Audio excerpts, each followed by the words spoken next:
থাকেনি জাঙ্কুক, তার পার্সোনাল কাজও ছিল। জিওন ফ্যাশন হাউসের একটা শাখা বাংলাদেশে খুলতে যাচ্ছে। জাঙ্কুকের স্বপ্ন গোটা পৃথিবী চিনবে তাকে, গোটা পৃথিবীতে রাজত্ব করবে সে এবং তার কোম্পানি। তার জন্য জায়গা কিনে ফেলেছে অনেক আগেই, সেখানে বিল্ডিং উঠেছে। আজকেই কাজের সমাপ্তি হবে। জাঙ্কুক, বোগাম, ইয়োনো এবং লি জাংসুক সেই বিল্ডিং এর সামনে থাকা একটা রেস্টুরেন্টে বসে আছে। সকলের সামনে কফি রাখা, বাট কেউ হাতে নিচ্ছে না। বাংলাদেশের সব থেকে বড় ব্র্যান্ড যা এই মুহূর্তে মার্কেট দখল করে আছে, সেই ব্র্যান্ডের মালিকও জাঙ্কুকের সামনে বসে আছে। সে কায়ের শালা, ইতিমধ্যেই জেনেছে জাঙ্কুক কায়ের সঙ্গে ঠিক কি করেছে। তো মিস্টার জিওন জাঙ্কুক, আপনি যা করেছেন তা কি ঠিক করেছেন? আপনি বোধহয় জানেন না, সুইজারল্যান্ডে জিওন কোম্পানিতে আগুন লেগেছে। জ্বলে তাকে কথা শেষ করতে না দিয়ে জাঙ্কুক বলে ওঠে, দুটো ব্যাপারে জিওন জাঙ্কুক ভীষণ পজিটিভ। ওয়ান পে, টু জেকে ফ্যাশন হাউস। এই দুটো জায়গায় যারা হাত দিবে বা দেওয়ার চেষ্টা করবে তাদের আমি শেষ করে দিব। লোকটা ভীষণ মজা পেল বোধ হয়, ঠোঁটের কোণে কুটিল হাসি জমিয়ে বলে, ওয়াও তাই, বাট এই দুটো জায়গায় যে হাত দেওয়া হবে, অলরেডি জেকে ফ্যাশন হাউস জ্বলছে। এবারতে বাকিটা শেষ করতে পারে না সে। ছুঁয়ে দেখা, জাস্ট তার দিকে তাকিয়ে দেখ, দুনিয়া দেখার সব মিটে যাবে। জিওন জাঙ্কুক বড্ড হিংস্র, বাজ পাখির চেয়েও হিংস্র, শুধু তার পাখির ব্যাপারে। She is mine. চলে যায় জাঙ্কুক। তাকে অনুসরণ করে পেছন পেছন যেতে থাকে চার বন্ধু। জাঙ্কুক, জানোয়ারটা আমাদের স্বপ্নের ফ্যাশন হাউস জ্বালিয়ে দিল। জিহুপের চোখে টলমল করছে পানি, যখন তখন গড়িয়ে পড়বে। জাঙ্কুক তার কাঁধে হাত রাখে। সুইজারল্যান্ড ব্যাক করবো আমরা, মাকে সঙ্গে নেবে? বোগামের প্রশ্নের জবাব দেয় না জাঙ্কুক। নিজের বাইকে উঠে হেলমেট মাথায় পরে নেয়, তারপর চলে যায় নিজ গন্তব্যে।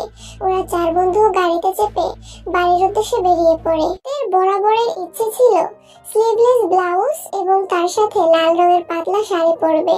2 হাত ভর্তি লাল চুড়ি থাকবে, কানে ইয়া বড় ইয়াররিং, ভারী মেকআপ আর ঠোঁটে টকটকে লাল রঙের লিপস্টিক। রুমখানাও বেশ সাজানো থাকবে, বিভিন্ন রঙের ক্যান্ডেল, তার সাথে তরতাজা গোলাপ এবং রজনীগন্ধা ফুলের কম্বিনেশনে সাজাবে। আজকে তার স্বপ্ন পূরণের দিন। ঠিক যেভাবে সে সাজাতে চেয়েছে কক্ষ, ঠিক সেভাবেই সাজিয়ে দিয়েছে জেহো, বোগাম, ইয়োনো এবং লি জাংসুক। এই মুহূর্তে সুন্দর রুমখানায় দাঁড়িয়ে আছে তে। রুমের মাঝখানে রয়েছে ছোট টি টেবিল, তার উপরে লাল রঙের কেক, পাশেই চাকু। জাঙ্কুক আসলে কেক কাটতে বলেছে জেহো। রুমে হালকা ভলিউমে গান বাজছে। যদি মনটা চুরি করি, তোমার মন আকাশে উড়ি, দেবে কি ওই পরাণে ঠাই, যদি হাতটা তোমার ধরি আর কথার মায়ায় পড়ি, তবে তুমি কি হবে কি আমার পুরোটাই। গানখানা বড্ড পছন্দের তের। গানের সঙ্গে ঠোঁট মেলাতে মেলাতে চট করে নিজের মনের মতো করে সেজে নেয় সে। আয়নার সামনে দাঁড়িয়ে নিজেকেই নিজে দেখতে থাকে বারংবার, আর মিটমিট করে হাসতে থাকে। আর বিড়বিড় করে বলে, জাঙ্কুক আজকে আমাকে দেখে বলবে, Pakhi, you are looking so hot, I can not control myself. তখনই খট করে দরজা খোলার আওয়াজ হয়। তে চমকায়। জাঙ্কুক আসবে সে জানতো, কিন্তু এখনই আসবে জানতো না, তার জন্যই চমকেছে। কিন্তু জাঙ্কুককে দেখে চমকগুলো বেড়ে যায়, কেননা মহারাজা পাঞ্জাবি পরেছে। এই প্রথমবার তাকে পাঞ্জাবিতে দেখলো তে। ফর্সা বর্ণের জাঙ্কুকের গায়ে কালো রঙের পাঞ্জাবিটা ফুটে উঠেছে, চুলগুলো জেল দিয়ে সেট আপ করা, পাঞ্জাবির হাতা কনুই অব্দি গোটানো।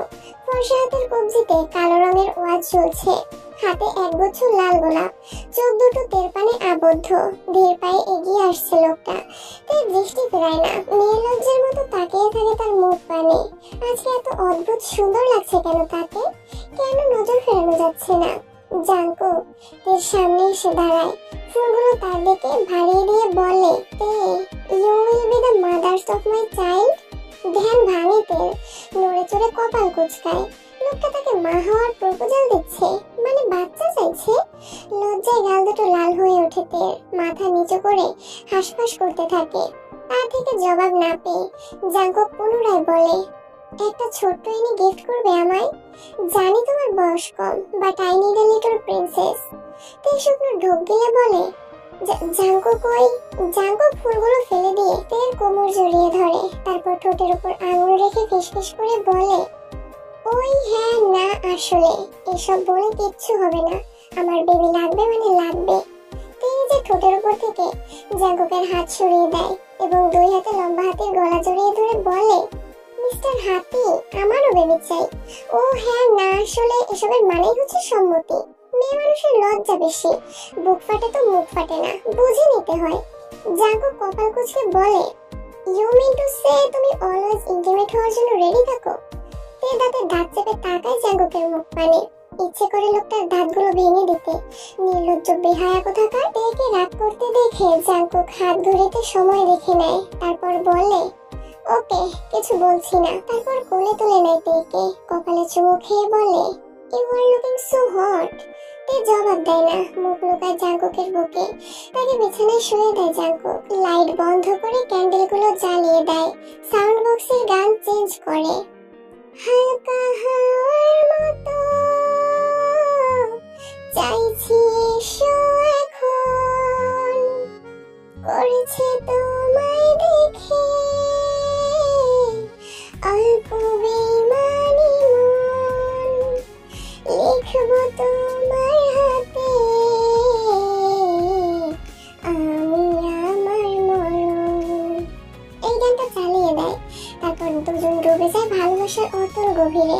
অনেক কথা হয় দুজনার, তার মধ্যে মনে দাগ কেটে যায় জাঙ্কুকের আকুল স্বরে বলা এই কথাগুলোই, এখানেই শান্তি মেলে আমার, আমার জান, আমার পাখি, I love you so much.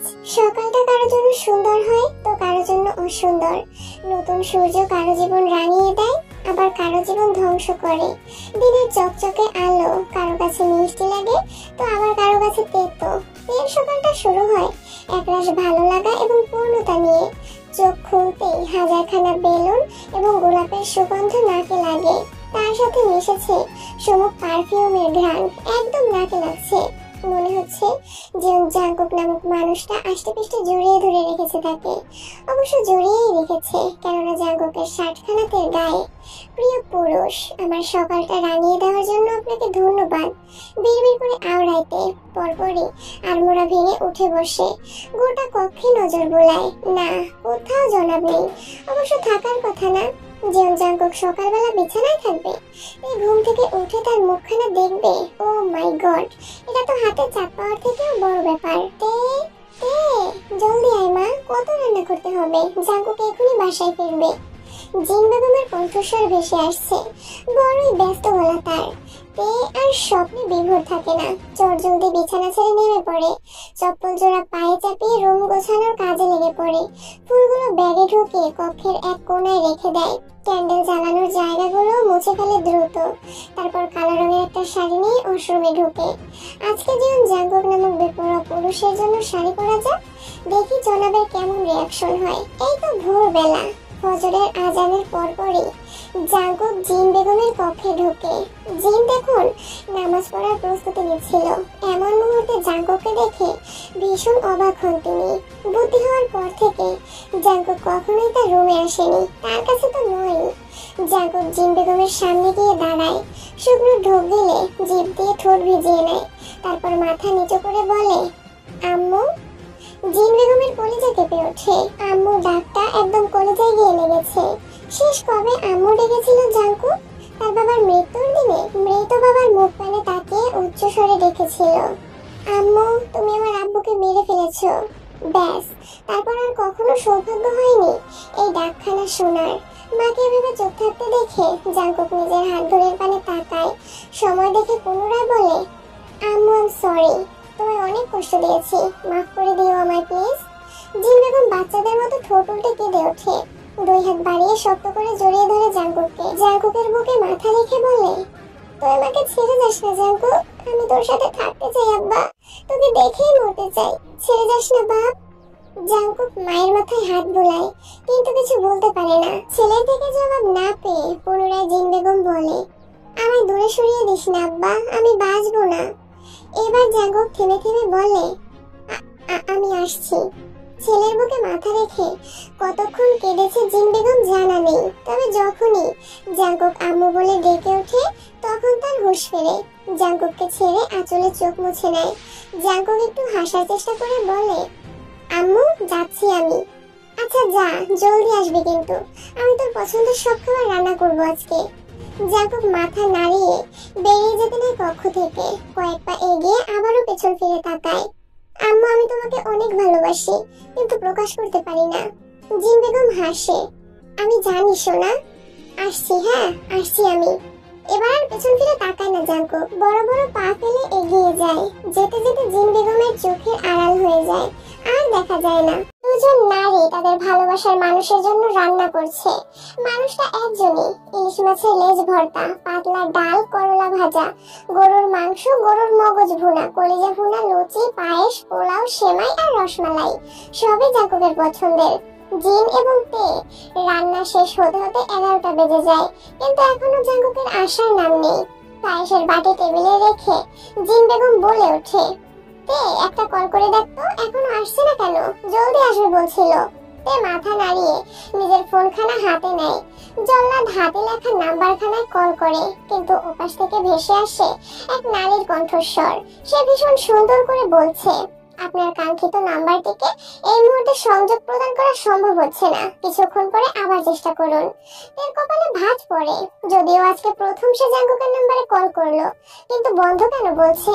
এবার জেউপের নাম্বারে কল করে, ওই একই অবস্থা, এটাও বন্ধ। তে ভয় পায়, বুকের ভেতরটা টিপ টিপ করতে থাকে। মন কু ডাকছে, জাঙ্কুক চলে যায়নি তো? তাকে ছেড়ে, মাকে ছেড়ে চলে গেল সে। গলা শুকিয়ে আসে তের, হাত পা কাঁপতে শুরু করে। নিজের ভারসাম্য বজায় রাখতে পারছে না, মাথায় চক্কর দিয়ে ওঠে। এখনই বোধহয় পড়ে যাবে। হলো তাই।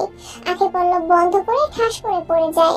সামনে টি টেবিল ছিল, সেটার উপরে মাথা পড়ে। অবচেতনতে ঠোঁট নাড়িয়ে বিড়বিড় করে বলল, জাঙ্কুক আমাকে রেখে যায়েন না প্লিজ, আমি মরে যাব। সোবিনের মুখোমুখি বসে আছে জাঙ্কুক। দুজনের মাঝখানে একটা টেবিল, সেই টেবিলের উপরে রয়েছে কিছু পেপার। কাই এবং ন্যান্সিকেও এখানে আসতে বলা হয়েছে, আসছেও তারা। মূলত তাদের অপেক্ষায় জাঙ্কুক বসে আছে, আসলেই কথা শুরু করবে। যে হোক বোগাম, ইয়োনো এবং লি জাংসুক জাঙ্কুকের পেছনে দাঁড়িয়ে আছে। তুমি ঠিক করছো না জাঙ্কুক, ভুল করছো। জাঙ্কুক একখানা সিগারেট ঠোঁটের ফাঁকে গুঁজে নিয়ে লাইটারের সাহায্যে আগুন জ্বালাতে জ্বালাতে বলে, ইয়েস, এন্ড এই ভুল আমি বারবার করতে চাই। তখনই কাই এবং ন্যান্সি চলে আসে। কাই এগিয়ে এসে জাঙ্কুকে কিছু বলতে যায়। জাঙ্কুক ঠোঁটের ফাঁকে থাকা জ্বলন্ত সিগারেট ঠাস করে ধরে কাইয়ের কপালে। চিৎকার করে ওঠে সে। ন্যান্সি ভয় পেয়ে পিছিয়ে যায়। সোবিন কাচুমাচু হয়ে বসে। জাঙ্কুক দাঁতে দাঁত চেপে বলে, রাস্কেল, জাঙ্কুক যখন কথা বলবে চুপচাপ শুনতে হবে, সাইলেন্স থাকতে হবে, ক্লিয়ার? কাই অনবরত মাথা নেড়ে সম্মতি জানায়। জাঙ্কুক ছেড়ে দেয়। গলা কাটা মুরগির মতো ছটফট করতে থাকে কাই। পড়ে যায় ফ্লোরে, তবে আওয়াজ করে না। জাঙ্কুক নিজের জায়গায় বসে পেপারের দিকে ইশারা করে বলে, এর সব প্রপার্টি এতিমখানায় দান করে দেওয়া হয়েছে, জাস্ট আপনার একটা সাইন লাগবে। আমি সাই বাকিটা বলার আগেই জাঙ্কুক বলে, শালা তুই সাইন না দিলে আঙুল কেটে কুকুরকে খাওয়াবো আমি। এবার কায়ের পানে তাকিয়ে বলে, যে হোক এই জানোয়ার আমার কোম্পানি চালিয়েছে না, এই টুনটুনি কেটে দে, গোটাটা কাটবি না, বেঁচে থাকে যেন। বোগাম, ভাবছি একটা পানির দোকান দেব। বাদাম খেতে খেতে চার বন্ধু হাঁটছে সরু রাস্তা ধরে। আজকের বিকেলটা সুন্দর, আকাশ মেঘ জমেছে, কিন্তু বৃষ্টি আসছে না। ঠান্ডা হাওয়া বইছে। জুরিক নদীর নীল রঙের পানি সেই হাওয়ার সঙ্গে দুলছে। দেখতে বেশ লাগছে। এমনই সুন্দর মুহূর্তটা উপভোগ করার জন্য যেহোক সবাইকে টেনে নিয়ে হাঁটতে বেরিয়েছে। বাদ যায়নি জাঙ্কুকও। সে পিঙ্ক রঙের হুডি গায়ে চাপিয়েছে, মাথায় হুডির টুপি এবং হাত দুটো পকেটে করে আনমনে হাঁটছে। বাকি চারজন পিছনে। বোগাম বাদামের খোসা ছাড়িয়ে মুখে পুড়তে পুড়তে বলে, পানের দোকান কেন, গাজার দোকান দে। না রে শালা, পান সুইজারল্যান্ডে অ্যাভেলেবল নেই, তো একটা পানের দোকান দিলাম। সুন্দরীদের ডেকে ডেকে ফ্রিতে পান খাওয়ালাম, দুই একটা কবিতা আবৃত্তি করে শোনালাম। এতে পানের মতো সুস্বাদু খাবারের প্রমোট করা হয়ে গেল, সাথে আমার কবিতাও শোনানো হলো। ভাই তুই তোর ভাঙা বাকিটা শেষ করার আগেই যে কবিতা আবৃত্তি করতে শুরু করে। ওহে সুন্দরী, খাবে কি পান? জর্দা দিয়ে বানিয়েছি, একটুখানি খান। ভালো না লাগলে দিয়ে যান চুমু, আর ভালো লাগলে চলুন জেহপের কাঁধে হাত রেখে বলে, এই কবিতা শুনে মেয়েরা জুতো খুলে পেটাবে তোকে, আর না হলে ওই নদী। বাকিটা শেষ করার আগে দেখতে পায় একটা মেয়ে ধাক্কা খেলো জাঙ্কুকের সঙ্গে, পড়ে গেল নিচে। জাঙ্কুক ভ্রু কুঁচকে মেয়েটার পানে তাকায়। বোকাম দৌড়ে আসে, মেয়েটার দিকে হাত বাড়িয়ে বলে, আরে ওকে। মুচকি হাসে মেয়েটা, বোকামের হাত ধরে উঠে পড়ে এবং বলে, ইয়েস আম ওকে। জিয়ন জাঙ্কুক, আপনাকে চিনি আমি। নাইস টু মিট ইউ, আমি রোজ। জাঙ্কুক জবাব না দিয়ে সামনে হাঁটতে থাকে। রোজ অপমানিত হয়, হাসি মানা মুখখানা মুহূর্তেই চুপসে যায়। তাকিয়ে থাকে জাঙ্কুকের চলে যাওয়ার পানে। পরিস্থিতি স্বাভাবিক করতে জেহপ বলে ওঠে, রোজ ম্যাম, আমার বন্ধু জাঙ্কুক একটু পাগল টাইপের, বাদ দিন ওর কথা। আপনি কোথায় থাকেন? ওই যে জুরিক নদীর ব্রিজ, ওই পাশে যে উঁচু বাড়ি দেখা যাচ্ছে, সেখানেই থাকি। ওয়াও, নদীর এই পারে আমাদের বাড়ি আর ওই পারে তোমার। আরো কিছু আলাপ চলতে থাকে ওদের মাঝে। জাঙ্কুক নদীর পাড়ে গিয়ে দাঁড়ায়, মাথা হতে টুপি খুলে আসমান পানে তাকায়। কপালের ডান সাইডে ওয়ান টাইম ব্যান্ডেজ লাগানো। 3 মাস হবে চুলদারি সেট আপ করা হয় না, কাটা হয় না। কেমন অদ্ভুত দেখায় তাকে। আসমান হতে এক ফোঁটা পানি গড়িয়ে পড়ে জাঙ্কুকের গালে, পরপরই আরেক ফোঁটা। এবার ঝমঝম করে বৃষ্টি নামতে শুরু করে। ওয়েদার খারাপ ছিল আগে থেকেই, বৃষ্টি তো হওয়ারই ছিল, তবে এই মুহূর্তে বৃষ্টি মন্দ নয়। জেহপের গলা শোনা যাচ্ছে, চিৎকার করে ডেকে যাচ্ছে, কিন্তু জাঙ্কুক ফিরে তাকায় না। হাত পেতে 2 ফোঁটা বৃষ্টির পানি হাতে জমায়। পরপরই সেই পানি শূন্যে ফেলে দিয়ে বলে, বৃষ্টি তুমি ছুঁয়ে দিও তাকে। জিয়ন জাঙ্কুক প্রতি মুহূর্তে অনুভব করে যাকে। বাংলাদেশের ওয়েদার অস্বাভাবিক। কাঁধ ফাটা রোদ্দুরে যান যায় যায় অবস্থা। গাছপালা, নদী নালা সহ মানুষগুলোও বোধহয় শুকিয়ে কাঠ হয়ে যাবে। তে তার 2 বান্ধবী মোমো এবং বইয়ং এর সাথে ভার্সিটি থেকে বাসায় ফিরছিল। বাসা থেকে ভার্সিটির দূরত্ব খুব বেশি নয়, তাই 3 বান্ধবী হেঁটেই যাচ্ছে। মোমো বলছে, বইন, হট নিউজ। ব্রাইট আছে না, আমাদের ভার্সিটির সিনিয়র, তের হাতে নাম্বার লিখে দিয়েছিল। সে এখন মন্ত্রী হচ্ছে, 3 তারিখ শপথ গ্রহণ করবে। ভাই, আমার ক্রাশ মন্ত্রী হবে। বালের হট নিউজ, এসব তো আগেই জানি আমি। 1 মাস যাবত আলোচনা চলছে। হট নিউজ আমার থেকে শোন, Jeon Jungkook first time bike race কম্পিটিশনে পার্টিসিপেট করবে। ভাই, বুঝতে পারছিস কি হতে চলেছে? তের বুকের ভেতরটা কেঁপে ওঠে, পাজোড়া থেমে যায়। লোকটা বাইক রেসে পার্টিসিপেট করবে মানে কি? যদি অ্যাক্সিডেন্ট করে ব্যথা পেলে কি হবে? পর মুহূর্তেই থেমে যায় সে ব্যথা পাক, তা পেলে তার কি? যা খুশি করুক। যে মানুষটা মাঝপথে থেকে ছেড়ে গিয়েছে, তার কথা ভাবার কোনো মানেই হয় না। ঠিক সেই মুহূর্তে কয়েক ফোঁটা পানি গড়িয়ে পড়ে তার মুখে। কাঠ ফাটা রোদ্দুরে খা খা করা প্রকৃতি হঠাৎই রূপ পরিবর্তন করে ফেলে। আসমানে এক টুকরো কালো মেঘের দেখা যায়। সেখান হতে কয়েক ফোঁটা পানি গড়িয়ে পড়ছে জমিনে। ব্যাস, কয়েক ফোঁটাই। তারপর আবারও আসমান পরিষ্কার। মেঘের দলাখানা উড়ে উড়ে গায়েব হয়ে যায়। তে হাসে, 1 ফোঁটা বৃষ্টির পানি এখনো রয়ে গিয়েছে তার হাতে। বাসায় ফিরেই নিজের কাজে ব্যস্ত হয়ে পড়ে তে। সকালে নাস্তা বানিয়ে ভাত রান্না করে রেখে গিয়েছিল।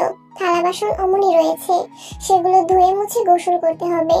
জিন বেগমের শরীর ভালো নেই, কয়েকদিন হবে প্রচন্ড জ্বরে ঘায়েল হয়ে আছে। ডাক্তারের কাছে নেওয়া হয়েছিল, কিন্তু ওষুধ খেয়েও কাজ হচ্ছে না। তাই ভেবেই ফেলেছে আজকের রাতটা দেখবে, না কমলে সকালে অন্য ডাক্তারের কাছে নিয়ে যাবে। হাতের কাজ শেষ করে গোসল সেরে নাইতে জিন এবং তার জন্য খাবার বেড়ে এগিয়ে যায় জিন বেগমের কক্ষে। দেখে তিনি বসে বসে বই পড়ছে। তেকে দেখে মলিন হাসে।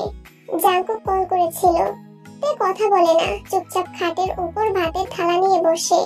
জিন বেগমের থালা এগিয়ে দিয়ে নিজের প্লেটে হাত দেয়। পাঙ্গাস মাছ রান্না করা হয়েছে, খুবই পছন্দ তের। মাছ দিয়ে ভাত মেখে মুখে পুড়তে পুড়তে বলে, তুমি রান্না করতে গেলে কেন? আমি করতাম। আজকে জ্বর কমেছে, শুয়ে থাকতে ভালো লাগে না। আচ্ছা খাও, ভাত ঠান্ডা হয়ে যাবে, সবই গরম করে এনেছি আমি। জাঙ্কুকের কল ধরিস না কেন? তে তাকায় জিন বেগমের পানে, চোখে চোখ রেখে জবাব দেয়, তোমার ছেলেকে আমার প্রয়োজন নেই, সে যেন কল না করে। রেগে থাকিস না, ওর কাজের জন্যই চলে গিয়েছে, তাড়াতাড়ি আমাদের নিয়ে যাবে। তে জবাব দেয় না, চুপচাপ খাওয়া শেষ করে একটু থালা বাসন নিয়ে চলে যায়। জিন বেগম দীর্ঘশ্বাস ফেলে, কষ্ট যে তারও হয়। জাঙ্কুক কেন চলে গেল, তাদের একবার বলেও গেল না। এতগুলো দিন ছেলের সঙ্গে থেকে অভ্যাস খারাপ হয়ে গিয়েছে। এখন রোজ দেখতে ইচ্ছে করে, বাড়িখানা ফাঁকা ফাঁকা লাগে। ইচ্ছে করে দৌড়ে চলে যেতে জাঙ্কুকের কাছে। মাঝে মধ্যে মনে হয় আর বাঁচবে না সে, এই বুঝি নিঃশ্বাস বন্ধ হয়ে যাবে। ইস, শেষ নিঃশ্বাস ত্যাগ করার আগে আর একবার যদি ছেলে মেয়ের মুখখানা দেখতে পারতো। রাত 12:05 তে পড়ালেখা শেষ করে ঘুমানোর প্রস্তুতি নিচ্ছে, তখনই ফোনখানা বেজে ওঠে। সোবিন কল করেছে। বাবার সাথে কথা বলতে ইচ্ছে করে না। ইদানিং সব সম্পর্ককেই তুচ্ছ মনে হয়, পালিয়ে বাঁচতে ইচ্ছে করে। সোবিন ইদানিং প্রচুর কল করে তেকে, সকালে বিকালে রাতে। যেন মেয়ের সাথে কথা না বললে তার ভালো লাগে না। ন্যান্সি কায়ের সাথে সুইজারল্যান্ড চলে গিয়েছে, আর সোবিন তার 2 বাচ্চা নিয়ে বাংলাদেশেই রয়ে গিয়েছে। জাঙ্কুকের জেকে ফ্যাশন হাউসে জব নিয়েছে। কলখানা বাঁচতে বাঁচতে কেটে যায়, হাফ ছেড়ে বাঁচেতে। যাক, এখন আর ঠোঁটের কোণে মিথ্যে হাসি ঝুলিয়ে কথা বলতে হবে না। বিছানায় গায়ে নিয়ে চোখ বন্ধ করতে পুনরায় কল বেজে ওঠে। তে চোখ বন্ধ রেখে বালিশের পাশ থেকে ফোনখানা হাতে নেয় এবং রিসিভ করে কানে তুলে। হ্যাঁ বাবা, বলো। ওপাশ থেকে ভেসে আসে অতি পরিচিত ঝাঁঝালো গম্ভীর কণ্ঠস্বর। ফাকিং বাপ, হানি ডাক ইডিয়েট। চমকাইতে বুকের ভেতরটা কেঁপে ওঠে, এক লাফে উঠে বসে। পুনরায় জাঙ্কুক বলে, শয়তানের বাচ্চা, চাপকে কানের তালা ঝুলিয়ে দিব, আমাকে ইগনোর করিস। এই শুকনো ঢোক গিলে ইচ্ছে করছে লোকটাকে অনেকগুলো কথা শুনিয়ে দিতে, কিন্তু গলা দিয়ে আওয়াজ বের হচ্ছে না। স্পিক আপ ননসেন্স, আনসার মাই কোশ্চেন। জাঙ্কুক ধমকে বলে ওঠে। তে চমকায়, বুকের ভেতরটা অস্বাভাবিকভাবে কেঁপে ওঠে। ইচ্ছে করে সব অভিমান ভুলে চিৎকার করে কেঁদে উঠতে, ইচ্ছে করে বলতে, জাঙ্কুক কেন চলে গেলেন, কেন আমায় ছেড়ে গেলেন? আমি ভালো নেই, আপনাকে ছাড়া বাঁচতে পারছি না। আমি প্রয়োজনে সারা জীবন আপনার পায়ের কাছে পড়ে থাকবো, তবুও আপনি আসুন, আমায় নিয়ে যান। হোয়াটস রং উইথ ইউ পাখি, কথা কেন বলছো না? স্পিক আপ জান। দীর্ঘশ্বাস ফেলেতে লাল রঙের বাটনে প্রেস করে বিচ্ছিন্ন করে দেয় কলখানা এবং সঙ্গে সঙ্গে এরোপ্লেন মোড দিয়ে রাখে যাতে পুনরায় কল বেজে না ওঠে। তারপর 2 হাতে মুখ ঢেকে ফুপিয়ে কেঁদে ওঠে। কাঁদতে চায় না সে, নিজেকে ভীষণ স্ট্রং এবং কঠোর দেখানোর চেষ্টা চালায়, কিন্তু দিন শেষে রাতের আধারে একাকিত্ব জেকে ধরে। কান্নাগুলো দলা পাকিয়ে বেরিয়ে আসে। অনেক অভিমান, অভিযোগ, আক্ষেপ, না পাওয়ার যন্ত্রণা সবই একসাথে জড়ো হয়। শেষ কবে শান্তিতে ঘুমিয়েছিল তার মনে পড়ে না। ঘুম যেন তাকে ছেড়ে পালিয়েছে। হাঁসফাঁস করতে করতেই রাতখানা কেটে যায়। তার জীবনটা এমন কেন হলো? কেন সুখ ধরা দিয়েও দিচ্ছে না? যখনই ভাবে এই বুঝি সব দুঃখের অবসান ঘটলো, তখনই দ্বিগুণ অসহনীয় দুঃখের হাতছানি দেখা যায়। যখন ভাবে সব ভালো হবে, তখনই সব খারাপ হয়ে যায়। এ কেমন জীবন? ইদানিং একটা গান বড্ড ভালো লাগছে তের। খুব বেশি মন খারাপে কানে হেডফোন গুঁজে গানখানা শুনতে থাকে। বেকার জীবন আমার কাঁধে, আমি সইতে পারছি না। বেকার মন আবেগে বাঁধে, আমি আর সইতে পারছি না। এ কেমন ভালোবাসা, সইতে পারছি না। মায়া মায়া মহামায়ার ভেতর আমি কে, আমি কে, আমি কে তোর। জাঙ্কুক নিজের হাতে থাকা ফোনখানা শূন্যে ছুঁড়ে ফেলে। মুহূর্তে দেয়ালে লেগে ভেঙে 3-4 খণ্ড হয়ে যায়। তাতেও যেন তার রাগ কমলো না, বরং বেড়ে গেল। ইচ্ছে করছে সবকিছু ভেঙে গুড়িয়ে দিতে। একটু আগেই বাইক রেসে জিতে এসেছে। আহত হয়েছে কিছুটা, হাত এবং কপালের ক্ষতর চিহ্ন। রক্ত ঝরছে এখনো, চিনচিনে ব্যথা ঘায়েল করছে ক্ষণে ক্ষণে। এই মুহূর্তে হাতে প্রেসার পড়তে পুনরায় ব্লিডিং হওয়া শুরু করে। চোয়াল শক্ত করে ফেলে জাঙ্কুক। ব্যথাকে কঠিন স্বরে গালি দেয়, যেন বিশাল বড় শত্রু। তারপর বিছানা হতে নেমে 2 পা এগিয়ে আসে। টেবিল ল্যাম্পখানা ছুঁড়ে ফেলে। সাদা রঙের আলো বড্ড জ্বালাচ্ছিল চোখে লেগে। এবার নজর পড়ে ড্রেসিং টেবিলের উপরে সাজানো perfume, hair product, male face wash সহ যাবতীয় প্রয়োজনীয় জিনিসের পানে। মুহূর্তে সেসবও ফেলে দেয়। শেষ মুহূর্তে ড্রেসিং টেবিলের আয়নায় আঘাত হানে। শক্ত ঘুষি তলে মুহূর্তেই ভেঙে গুড়িয়ে যায় আয়নাখানা। কিছু সংখ্যক কাঁচ জাঙ্কুকের হাতের উল্টো পিঠে বিঁধে পড়ে। গড়গড় করে রক্ত ঝরতে শুরু করে, কিন্তু সেদিকে মনোযোগ নেই জাঙ্কুকের। ফ্লোরে পড়ে যাওয়া ভাঙা আয়নার টুকরোর পানে তাকিয়ে বিড়বিড় করে বলে, অ্যাটিটিউড যখন দেখাবি তখন 2টো কবর খুঁড়ে রাখিস, ইডিয়েট। হাসপাতালের বেডে পড়ে আছে কাই। পুরোপুরি সুস্থ নয়, তবে এখন একটু হাঁটাচলা করতে পারে। কায়ের পাশে বসে আছে তার ছেলে মুনবিন এবং দুই স্ত্রী ন্যান্সি এবং জেনি। ন্যান্সিকে জেনি মেনে নিতে পারেনি, তবে স্বামীর অসুস্থতার জন্য জোর গলায় বেরিয়ে যেতেও বলতে পারেনি। তিনি অপেক্ষায় আছে কাল সুস্থ হয়ে ওঠার। মুনবিন বাবার হাত ধরে বলে, বাবা তুমি বললে জাংকুক, বাকিটা শেষ করার আগেই তাই বলে ধ্বংস করে দে জাংকুককে, জানে মারবি না, ওর দুর্বল পয়েন্ট গুলোতে অ্যাটাক কর। মুনবিন মাথা নাড়িয়ে সায় জানায় জাংকুকের ধ্বংস সেও দেখতে চায়। জিয়ন জাংকুক নামটাকে সুইজারল্যান্ড শহর থেকে চিরতরে মুছে ফেলতে চায় মুনবিন।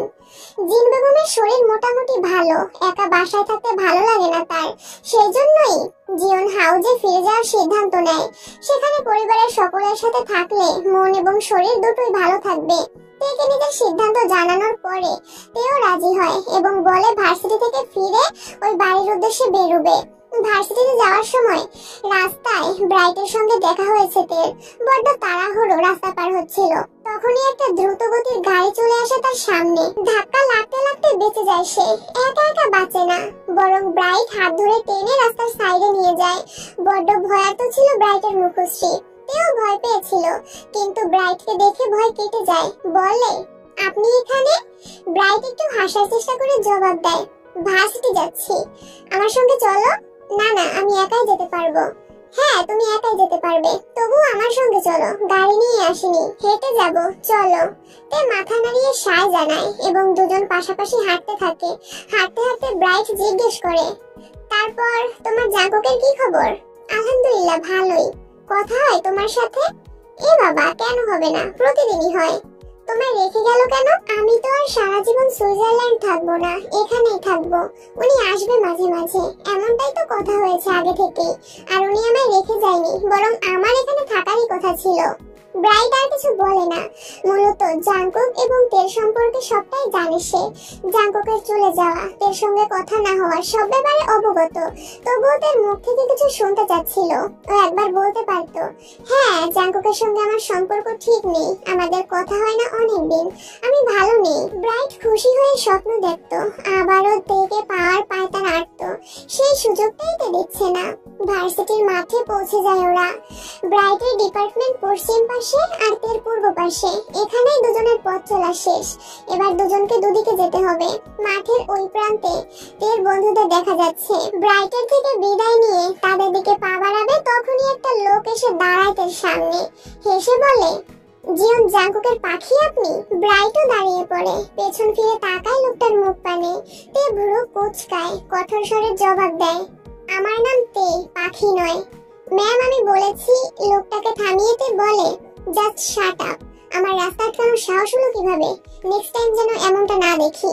বড় বড় পা ফেলে চলে যাইতে লোকটা শুকনো ঢোক গিলে কলে থাকা জিয়ন জাংকুককে বলে, স্যার আপনার পাখি খুবই ডেঞ্জারাস। অফিসে এসেছে জাংকুক, সামনে 25 জন ক্লায়েন্ট।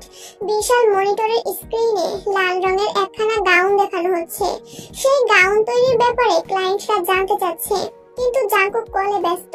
গংকাই নামক একজন ক্লায়েন্ট বলে ওঠে, what's wrong with you Jeon Jungkook? Jungkook তাকে থামিয়ে জবাব দেয়, সবকিছুর আগে আমার পাখির সেফটি প্রয়োজন। সে নিরাপদে ক্লাসরুমে পা না রাখা অব্দি মিটিং ওয়েটিং এ থাকবে। যাদের ডিলটা চাই তারা থাকুন, যাদের চাই না তারা চলে যেতে পারেন। পুনরায় আর কেউ কিছু বলার সাহস করে না, চুপচাপ বসে থাকে। তে ক্লাসরুমে পা রাখতেই জাংকুক কথা বলা শুরু করে। ড্রেসের বিবরণ, কয়দিন লেগেছে তৈরি করতে এবং কতজন শ্রমিক তৈরি করেছেন, সবকিছু ডিটেইলস বলতে থাকে। জেহো, বোগাম, ইয়োনো এবং লি জাংসুক একটা প্ল্যানিং করেছে। জাংকুক এবং তেকে পুনরায় এক করার পরিকল্পনা। জীবনে খারাপ সময় আসবে যাবে, কিন্তু খারাপ সময়ে প্রিয় মানুষগুলোকে দূরে রাখা যাবে না, বরং তাদের পাশে রেখে খারাপ সময়ের মোকাবেলা করা উচিত। কথাখানা জাংকুক বোঝে না। তার মতে প্রিয় মানুষগুলো শুধু ভালো সময়ে পাশে থাকবে, সাথে থাকবে। খারাপ সময়ে তাদের দূরে থাকাই শ্রেয়। সময়টা খারাপ যাচ্ছে জাংকুকের। দুটো শোরুম পুরো ছাই হয়ে গিয়েছে। থাইল্যান্ডে একটা শোরুম উদ্বোধন হওয়ার কথা ছিল, সেটাও আটকে গিয়েছে। অন্য কোম্পানিগুলো জিয়ন জাংকুককে বাঁকা নজরে দেখছে, হেনস্থা করার চেষ্টায় আছে। এভাবে চলতে থাকলে জাংকুকের হাত নিশ্চিত। কিন্তু জিয়ন জাংকুক হারতে শিখেনি, সে জিতবে। যে তার লড়াইয়ে অনবরত ফাইট করে যাচ্ছে। জেহো, বোগাম, ইয়োনো এবং লি জাংসুককেও সাথে রাখছে না। লড়াইটা জাংকুকের একার, তাই সে একাই ফাইট করবে। জিহুকের পরিকল্পনা শুনে বোগাম বলে, শালা দারুণ একটা প্ল্যানিং করেছিস, এবার জাঙ্কুক আব্বা কি করে আমিও দেখব। ভাই আমাদের শত্রুর অভাব নেই, তুই কি এসবের মধ্যে না টানলেই ভালো হতো। তুই চুপ থাক শালা, আমাদের প্ল্যানিং এ বাহাত ঢোকাবি না। সুইজারল্যান্ডে উইন্টার চলে এসেছে, হালকা শীতের আমেজ গোটা শহরের রূপটাই বদলে দিয়েছে। তাই হাসপাতাল থেকে ছাড়া পেয়েছে, নিজ বাড়িতে ফিরে এসেছে। সকালের মিষ্টি রোদটা উপভোগ করতে ব্যালকনিতে এসে বসেছে কাই। হুইলচেয়ার ছাড়া চলাচল করতে পারবে না সে। তার কক্ষের ব্যালকনি থেকে জুরিক নদীর বিশাল ব্রিজটা দেখা যায় এবং সেই সাথে নিজের বাড়ির মূল গেটও দৃশ্যমান। হঠাৎ করে কায়ের নজর পড়ে গেটের পানে জিয়ন জাঙ্কুকের মার্সিডিজ দেখা যাচ্ছে। কপালে ভাঁজ পড়ে কায়ের। মুনবিনকে উদ্দেশ্য করে বলে, জিয়ন জাঙ্কুক। কায়ের কথা শেষ হওয়ার আগেই মুনবিন জবাব দেয়, জিয়ন জাঙ্কুকের স্টোরি শেষ। এআই ইউজ করে অশ্লীল ভিডিও বানিয়েছি, ইতিমধ্যে সোশ্যাল মিডিয়ায়। বাকিটা শেষ করার আগেই মুনবিনের নজর পড়ে গেটের পানে। কালো রঙের গাড়ির দরজা খুলে বেরিয়ে আসে জিয়ন জাঙ্কুক। রোদ চশমা চোখে পড়ে বড় বড় পা ফেলে এগোতে থাকে বাড়ির দিকে। সাথে বন্ধুরা কেউ নেই, এমনকি কোনো সিকিউরিটি ছাড়াই এসেছে। জাঙ্কুককে দেখে কায়ের গার্ডরা তার দিকে বন্দুক তাক করে এগিয়ে আসে। শত শত গার্ডদের সাইডে রেখে এগিয়ে যাচ্ছে জাঙ্কুক। আশ্চর্য হয় কাই, কেমন নির্দ্বিধায় নির্ভয়ে এগিয়ে আসছে জাঙ্কুক। যে কোনো মুহূর্তে তার উপর অ্যাটাক হতে পারে, এই ভয়টাই যেন নেই তার মধ্যে। পাপা শুট করবো? কাই হাতের ইশারায় না করে। মুনবিন বিরক্ত হলেও কিছু বলতে পারে না। কাই ভাবে যে জাঙ্কুক প্রোটেকশন ছাড়া এসেছে, মানেই তার মাথায় অন্য চিন্তা আছে, সেটাই জানতে হবে।